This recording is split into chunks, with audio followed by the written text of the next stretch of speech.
Bapak Ibu sekalian yang kami hormati, Assalamualaikum warahmatullahi wabarakatuh. Waalaikumsalam. Salam sejahtera bagi kita sekalian, Om Swastiastu, Namo Buddhaya, salam kebajikan. Yang kami hormati Bapak Direktur Fasilitasi Keuangan dan Aset Desa, Ditjen Bina Pemerintahan Desa, Kementerian Dalam Negeri. Yang kami hormati para Kepala Dinas PMD Kabupaten Kota se-Indonesia. Yang kami hormati para camat dan para kepala desa yang hadir pada pagi hari ini. Kami mungkin langsung saja ke materi Bapak Ibu, karena tadi sudah banyak sekali disampaikan oleh Pak Direktur hal-hal yang berkaitan dengan siltap tadi, penghasilan tetap baik bagi kepala desa, sekretaris desa maupun perangkat desa, KAUR yang ada di desa. Bapak Ibu sekalian, tentunya memang benar yang disampaikan tadi, kami juga sependapat dengan apa yang disampaikan Pak Lutfi tadi ya, Pak Direktur, bahwa memang siltap ini kan merupakan hak. Ini bisa juga kita lihat dari definisi yang termaktub di dalam pasal 1 angka 10 ya, Undang-Undang Nomor 6 tahun 2014 tentang desa, di mana memang antara lain siltap ataupun penghasilan tetap ini bagian daripada keuangan desa. Nah, sedangkan keuangan desa itu merupakan hak dan kewajiban desa yang dapat dinilai dengan uang dan segala sesuatu berupa uang dan barang yang berhubungan dengan pelaksanaan hak dan kewajiban desa.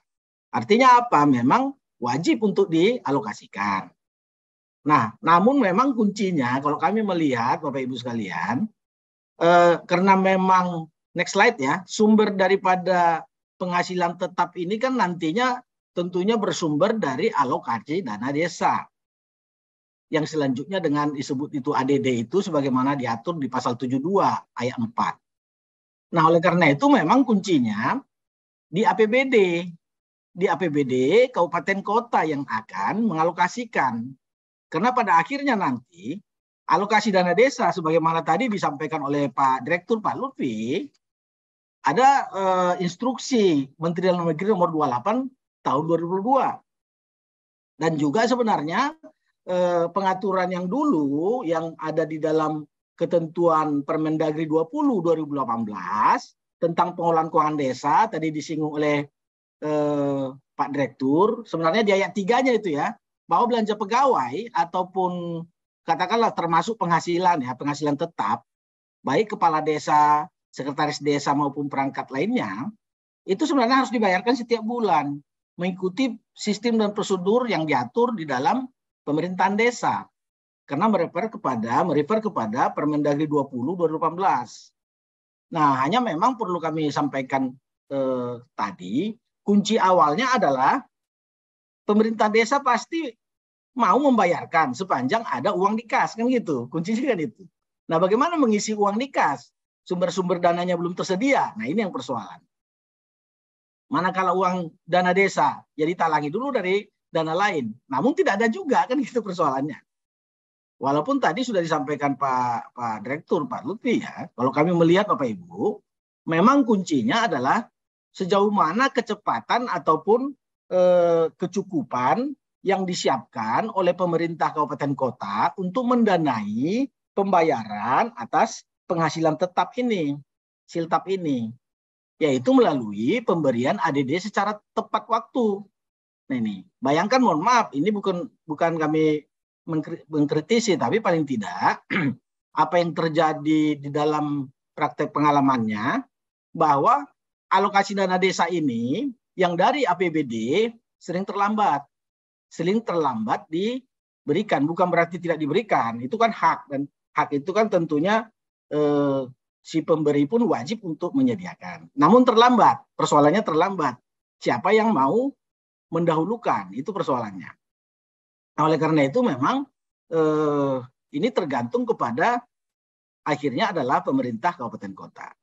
Oleh karena itu bagaimana sebenarnya kalau kita lihat besarannya tentunya sudah diatur baik di dalam Undang-Undang Nomor 6 tahun 2015 ya, termasuk juga PP Nomor 11 tahun 2019 dan juga pengaturan yang ada kami juga tindak lanjuti dengan Permendagri 27 2021 tentang pedoman penyusunan APBD tahun 2022 untuk tahun direncanakan 2022 itu sudah tegas disampaikan di dalam Permendagri tersebut, di mana pemerintah daerah dalam menganggarkan ADD ini belanjanya lewat belanja bantuan keuangan. Jadi kalau belanja bantuan keuangan itu adalah belanja transfer sebenarnya di dalam struktur APBD, belanja bantuan keuangan. Nah, oleh karena itu belanja bantuan keuangan ini diberikan dengan ADD ya sebesar paling sedikit 10% dari dana perimbangan yang diterima oleh kabupaten kota. Berarti hitung dulu dana perimbangan berapa ya, setelah dikurangi DAK ya. Dana perimbangan setelah dikurangi DAK baru nanti inilah yang akan dibagikan proporsinya ya, sesuai dengan ketentuan perundang-undangan, formulasinya sudah ada. Nah, ini tentunya dibagikan nanti per desa yang ditetapkan nanti dengan peraturan kepala daerah, peraturan bupati. Nah, ini yang harus cepat sebenarnya segera dilakukan. Nah, oleh karena itu kalau ini segera dilakukan, maka tinggal pemerintah kabupaten kota otomatis nanti mengikuti mekanisme penganggaran. Nah, ini. Oleh karena itu memang sejak awal, kalau untuk tahun 2023, ini tahun 2023 ya, kita menyusun tahun 2023. Maka alokasi dana desa itu seharusnya di awal-awal Agustus tahun 2022 sudah dipersiapkan. Nah, oleh karena itu di paling lambat minggu kedua Agustus sudah masuk dalam nota KUA PPAS alokasi ADD ini yang nanti akan menjadi bantuan keuangan yang diberikan kepada desa. Nah, oleh karena itu nanti paling lambat juga sudah masuk di dalam RKA karena dia bagian daripada sub kegiatan ya, yang ada nanti di anggarannya di PPKD selaku BUD, baru nanti paling lambat sudah disetujui bersama RAPBD, yaitu 1 bulan sebelum tahun anggaran 2023 berakhir. 30 November itu sudah diketok palu sebenarnya. 30 November 2022 nantinya sudah masuk di dalam APBD. Maka di 1 Januari sudah bisa dibayarkan sebenarnya 1 Januari setiap tahunnya nanti di 2023. Kalau ini mengikuti proses prosedur yang sudah ditetapkan. Artinya jauh-jauh hari ADD ini sudah masuk di RAPBD. Sehingga ada proses evaluasi nanti oleh gubernur selaku wakil pemerintah pusat di daerah, baru nanti paling lambat 31 November sudah ditetapkan. Sehingga penetapan APBD kabupaten kota bisa tepat waktu, yaitu paling lambat 1 bulan sebelum tahun anggaran 2023. Artinya 31 Desember 2023 nanti sudah ada ADD. Sehingga 1 Januari 2023, sudah 2 Januari lah, kalau 1 Januari masih hari libur, 2 Januari 2023 sudah bisa dibayarkan siltapnya. Bersamaan dengan gaji ASN. Saya kira itu masukan kami yang pertama. Lanjut, next slide. Baik. Nah, strukturnya sebenarnya kalau kita lihat, posisi sekarang di belanja, kalau ketika nanti membuat RAPBD, maka belanjanya itu ada di belanja bantuan keuangan. Ini yang kami sampaikan, bantuan keuangan yang tentunya dibelanja, bicara kita dibelanja. Kalau yang di pendapatan itu ada namanya transfer ya, pendapatan transfer atau transfer pemerintah pusat. Nah, itu adalah merupakan 10% dari dana perimbangan tadi. Jadi sekarang istilah dana perimbangan sudah beralih namanya menjadi pendapatan transfer. Jadi di pendapatan. Nah, penghitungannya sebenarnya 10% dari jumlah dana transfer atau dana perimbangan disebut di Undang-Undang Nomor 6 ya. Maka di kita itu adalah 10% dari transfer pusat setelah dikurangi DAK. Jadi dana perimbangan itu adalah DTU ya, dana transfer umum ya. Namun dikurangi DAK bagi yang ada otsus tidak termasuk kan gitu ya. Nah, itu kan saya kira keistimewaan dana desa tidak termasuk. Nah, itu dana perimbangan jadi DAU, DBH baik pajak maupun sumber daya alam. Nah, hanya memang tidak termasuk DAK, Itulah yang 10%-nya yang dibagikan menjadi ADD. Baru nanti ADD itu akan dirumuskan formulasinya nanti per desa tentunya. Per desa dibuatkan dengan peraturan kepala daerah. Tadi mungkin sudah disinggung oleh Pak Direktur. Oleh karena itu memang kami mungkin menyampaikan ini, mungkin next slide. Lanjut. Nah, posisinya sebenarnya di mengikuti aturan. Kalau dulu kan memang di belanja tidak langsung dia. Belanja bantuan keuangan atau bagi hasil dan bantuan keuangan itu di situ posisi ADD karena mengikuti Permen 13. Nah, dengan adanya Permendagri 77 2020, PP 12 2019, posisinya ada di belanja bantuan keuangan ADD yang paling bawah Bapak Ibu. Jadi belanja transfer, belanja bagi hasil karena struktur belanja itu terdiri dari belanja operasi, belanja modal jenisnya ya, kelompoknya ya. Belanja modal, belanja operasi, belanja modal, belanja tak terduga, dan belanja transfer.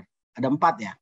Nah, kemudian sedangkan belanja transfer sendiri dibagi 2 menjadi belanja bagi hasil dan belanja bantuan keuangan. Nah, belanja bantuan keuangan ini yang sebenarnya ADD. Inilah yang ada nanti di struktur APBD kabupaten kota. Nah, belanja bantuan keuangan tidak hanya ADD, ada juga bantuan keuangan kepada pemerintah daerah lainnya, ya. Itu bisa dikategorikan masuk di belanja bantuan keuangan. Namun di bawahnya nanti kita lihat nanti Permendagri 90 2019 perkodifikasian ya, klasifikasi kodifikasi nomenklatur tunduk kepada Permendagri 90 2019 atau Kepmen 050 ya tahun 2021 itu menjadi dasar kita. Nah, belanja bantuan keuangan untuk belanja ADD yang dibagikan per desa. Next slide. Nah, kemudian mungkin kami sedikit menyinggung apa sebenarnya kunci daripada kita bisa menyediakan. Maka pertama adalah catatan kami, kabupaten kota sudah mempersiapkan perencanaan untuk ADD ini jauh-jauh hari sebelum APBD ditetapkan. Dan sudah disepakati dengan Dewan di KUA PPAS. Kebijakan umum APBD dan prioritas plafon anggaran sementara. Sehingga nanti tinggal memantapkan saja angkanya dan pagunya disesuaikan ya kan. Ketika nanti APBD sudah dapat angka dana perimbangan dalam hal ini dana transfer pusat ya kan, setelah dikurangi DAK, maka nanti dipastikan berapa angka yang diberikan per daerah, per desa, per desa. Nah, kemudian bupati, wali kota tentunya nanti menetapkan besaran penghasilan tetap. Karena ini juga harus ditetapkan. Walaupun sudah diatur dalam peraturan perundang-undangan. Nah, ini tentunya A, B, dan C ini ditetapkan sehingga ketemu nanti berapa sebenarnya alokasi per masing-masing baik kepala desa, ya kan, termasuk juga terhadap perangkat desa lainnya.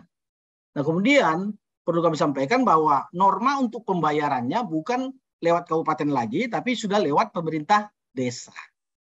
Nah, kuncinya sebenarnya pemerintah desa, sebagaimana tadi diatur di dalam pasal 20 ayat 3, Permendagri nomor 20 tahun 2018 tentang pengolahan keuangan desa, maka yang penting adalah kesiapan daripada dana ADD ini masuk dari RKUD, rekening kas umum daerah, ke rekening desa.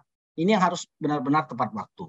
Jadi kami sependapat tadi apa yang disampaikan Pak Lutfi tadi, Pak Direktur, bahwa tolong pemerintah kabupaten kota sudah memastikan ya instrumen-instrumen yang dijadikan sebagai dasar kebijakan dalam rangka untuk pembayaran siltap ini sudah terpenuhi persyaratannya, termasuk juga dipastikan dana alokasi desa RKUD sudah ditransfer setiap bulannya kepada pemerintah desa. Itu kuncinya sebenarnya.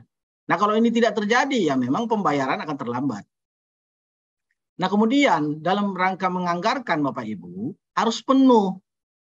Katakanlah misalnya kalau kami lihat existing yang berlaku selama ini, yang dialokasikan ADD-nya di APBD itu tidak benar-benar penuh di APBD baik provinsi, baik kabupaten kota, ya kan, kabupaten kota maupun nanti ketika masuk di desanya. Nah, kabupaten kotanya hanya dialokasikan, contoh misalnya dari triwulanan hanya 3 triwulan, yaitu triwulan 1, triwulan 2, dan triwulan 3. Kami mungkin nggak sebutkan nama daerahnya. Sehingga berhutang dia nanti di tahun depannya itu triwulan ke-4-nya. Sehingga hanya 3 triwulan yang disalurkan. Nah, ini akan bermasalah terus sampai nanti mengikuti setiap tahun. Nah, ini yang perlu dihindari Bapak Ibu. Oleh karena itu dalam menganggarkan alokasi dana desa, apalagi sudah ada nanti, ada Inmendagri nomor 28 tahun 2002 yang sudah diterbitkan setiap bulan dibayarkan, bukan triwulan lagi, tapi setiap bulan. Maka dianggarkanlah setiap pembayarannya nanti setiap bulan. Berarti 12 bulan penuh dialokasikan. Jangan nanti dialokasikan hanya, ya mohon maaf dan tanda kutip, tidak kurang dari 12 bulan atau 9 bulan katakan. Nanti akan ditalangi lagi nanti di tahun berikutnya. Ini yang menjadi persoalan sehingga banyak nanti kepala desa, baik perangkat desa lainnya, termasuk sekretaris desa dan kaur-kaur, hanya menerima 9 bulan. Ini kan persoalan. Ini kami nggak sebutkan nama daerahnya, tapi contoh lah. Sehingga mudah-mudahan ini tidak terjadi, karena pembayarannya walaupun memang nanti akan dibayarkan, tapi akan ada gap dia. Walaupun dibayarkan penuh nanti di tahun berikutnya, tapi akan ada gap. Padahal ketentuannya di dalam Permendagri 20 tahun 2018, seperti apa yang disampaikan tadi oleh Pak Direktur, Pak Lutfi ya Pak. Nah itu setiap bulannya dibayarkan, berarti kan 12 bulan. Nah itu yang perlu mungkin catatan, masalah besarannya sudah diatur nanti dengan peraturan Bupati atau Wali Kota. Lanjut, dalam hal tidak mencukupi untuk mendanai pembayaran untuk penghasilan tetap ini, tentunya juga diatur di dalam ketentuan PP 11 2019 tersebut, yaitu dapat dipenuhi dari sumber lain dalam APBD desa selain dana desa. Nah ini memang pengertian sumber lain ini sulit desa untuk memenuhi, kan gitu ya. Iya kalau ada misalnya, kan sumber lain itu berarti paling tidak adalah kontribusi dari BUMDes. Kalau ada dividennya BUMDes. Atau dari hibah dari ataupun sumbangan pihak ketiga. Itu yang diharapkan. Kalau enggak ada kan sulit juga. Sehingga memang ini menjadi penentunya adalah dari APBD alokasi dana desa. Saya kira yang bisa kami sampaikan dulu berkaitan dengan penyediaan dan juga bagaimana untuk memenuhi ya ketentuan lebih mengenai dana desa ini. Next slide. Lanjut Pak. Nah ini hanya mengingatkan kembali saja, mungkin tadi sudah disinggung oleh Pak Direktur terkait dengan penghasilan tetap ini. Definisinya sudah jelas ya, bahwa ini adalah penghasilan bagi kepala desa, sekretaris desa, yang memang pemberlakuannya sudah sejak diterbitkannya Undang-Undang Nomor 6 Tahun 2014 dan juga PP 11 2019 sebagaimana perubahan atas PP 43 2014. Lanjut. Ya, dilanjut aja mungkin. Nah, ini menegaskan kembali sebenarnya pembayaran penghasilan tetap kepala desa ya. Tentunya paling lambat terhitung tahun 2020, bulan Januari 2020. Berarti sampai sekarang sudah diberlakukan. Lanjut. Ini hanya merimain aja kami terhadap berbagai norma-norma aturan. Ini tadi mungkin sudah disinggung bahwa dari alokasi APBD desa memang ketentuannya adalah 30%-nya dari jumlah APBD desa, anggaran belanja desa itu bisa digunakan antara lain adalah penghasilan tetap dan tunjangan kepala desa, sekretaris desa, dan perangkat desa lainnya. Namun kita bicarakan sekarang ini adalah kewajiban untuk membayar siltap dulu lah. Siltap dulu. Dan termasuk juga untuk tunjangan dan operasional badan permusyawaratan desa. Jadi memang di APBD desa pun nanti sudah jelas sebenarnya pengaturannya bagaimana kewajiban daripada pemerintah desa untuk membayar seluruh ini. Lanjut.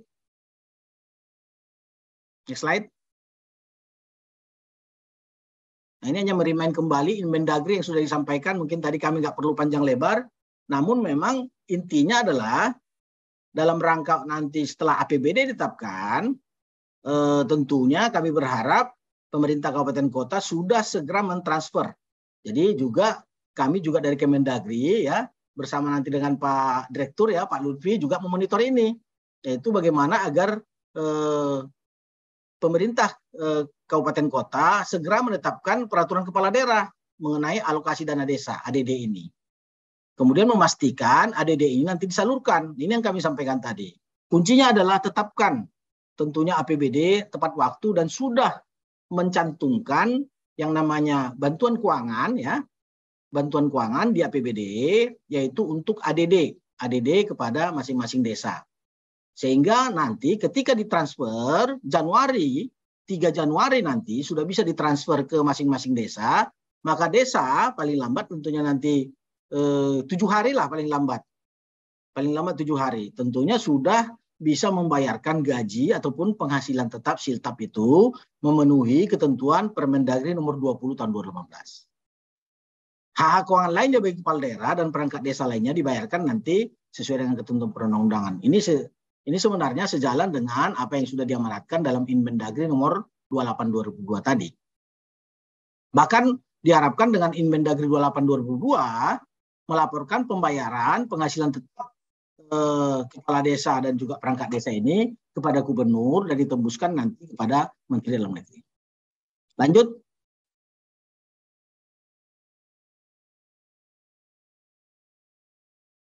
Baik, ini terakhir ya, mungkin yang perlu kami sampaikan beberapa hal berkaitan dengan slide kami ya, bahwa memang pertanyaannya kan bagaimana apabila terjadi sesuatu hal yang tidak bisa kita perkirakan lah. Misalnya ADD sulit diperoleh, ada masalah di dalam APBD, katakanlah seperti itu. Manakala belum bisa disalurkan, sebenarnya ada di dalam PP 19 tahun 2019 tentang pengelolaan keuangan daerah dan juga Permendagri 77 tahun 2020 tentang pedoman teknis pengelolaan keuangan daerah, maka apabila anggaran APBD pemerintah kabupaten kota, katakanlah misalnya tidak mampu menyediakan ADD dan juga sudah terlanjur menggunakan dana tersebut untuk kegiatan lain. Apa solusinya misalnya? Nah, oleh karena itu kami menyarankan terhadap kondisi seperti ini, maka silakan sebenarnya APBD di kabupaten kota tersedia yang namanya BTT, belanja tak terduga, terutama menghadapi masalah di tahun 2002 ini. Dari BTT sebenarnya bisa digeser Bapak Ibu, digeser ke ADD. Jadi dari BTT ini digeser ke penganggaran yang namanya program kegiatan terhadap pengelolaan yang namanya dana untuk bantuan keuangan atau ADD ini. Karena semua by sub kegiatan ya. Nah, oleh karena itu ADD ini tentunya dipenuhi nanti dari dana yang dicanangkan oleh BTT. Nah, pertanyaannya apakah itu masuk kategori mendesak? Kalau kami sampaikan ya. Sebenarnya masuk kategori mendesak karena untuk urusan yang namanya urusan wajib. Dalam hal ini membayar antara lain adalah untuk belanja siltap, penghasilan tetap. Sehingga memang merupakan kewajiban yang harus dipenuhi. Maka ini tidak harus menunggu perubahan sebenarnya. Tidak harus menunggu perubahan APBD. Ya kalau ada juga Pemda misalnya, udah kami putuskan bahwa nanti setelah perda perubahan lah kita geser BTT-nya, silakan. Tapi kami menyampaikan melalui forum kita yang berbahagia ini, boleh dianggarkan sebelum perda perubahan APBD. Sehingga nanti bisa dialihkan, digeser dari BTT ini, ya tentunya digeser ke bantuan keuangan untuk alokasi dana desa tersebut. Bahkan kalau tidak cukup dari BTT, maka untuk mendanai itu nanti BTT-nya bisa dipenuhi lagi lewat dana dari hasil penjadwalan ulang. Ada program-program kegiatan yang subkegiatan lainnya yang boleh dikatakan bisa dilakukan, tentunya ditunda pelaksanaannya atau tidak dilaksanakan dulu di tahun ini. Khususnya kegiatan-kegiatan yang tidak prioritas, termasuk juga memanfaatkan kas yang tersedia. Bahkan ini cukup diberitahukan kepada DPRD, kepada Dewan. Nah, itu. Nah, pergeseran tersebut dilakukan tentunya nanti dengan melakukan perubahan DPH SKPD yang nanti tentunya dianggarkan di bantuan keuangan. Saya kira itu menutup dulu hal-hal yang bisa kami sampaikan Bapak Ibu, Pak Direktur, Pak Lufi, Ibu Moderator, dan Bapak Ibu sekalian, peserta yang berbahagia. Semoga mungkin apa yang disampaikan oleh Pak Direktur maupun yang paparan kami ini bisa menjadi bahan bagi Bapak Ibu. Terutama dalam rangka mendorong agar pemerintah daerah bisa mengimplementasikan Instruksi Menteri Dalam Negeri nomor 28 tahun 2022 ini terkait dengan pembayaran penghasilan tetap bagi kepala desa maupun perangkat desa. Untuk itu memang kuncinya yang kami sampaikan tadi, siapkan benar-benar instrumen ataupun regulasi yang mendukung dalam rangka untuk penetapan alokasi dana desa yang diberikan kepada masing-masing desa. Baru kemudian setelah ditetapkan nanti APBD, setiap bulan sudah bisa disalurkan dana alokasi dana desa ini masing-masing desa melalui RKUD ke rekening desa. Ini kuncinya, sehingga nanti sesuai dengan ketentuan perundang-undangan yang berlaku, maka setiap bulan yang namanya penghasilan tetap siltap ini sudah bisa dibayarkan sesuai dengan tepat waktu, yaitu setiap bulannya. Saya kira demikian yang bisa kami sampaikan. Mohon maaf kalau ada hal-hal yang kurang berkenan di hati Bapak Ibu sekalian. Billahi taufiq wal hidayah. Wassalamualaikum warahmatullahi wabarakatuh.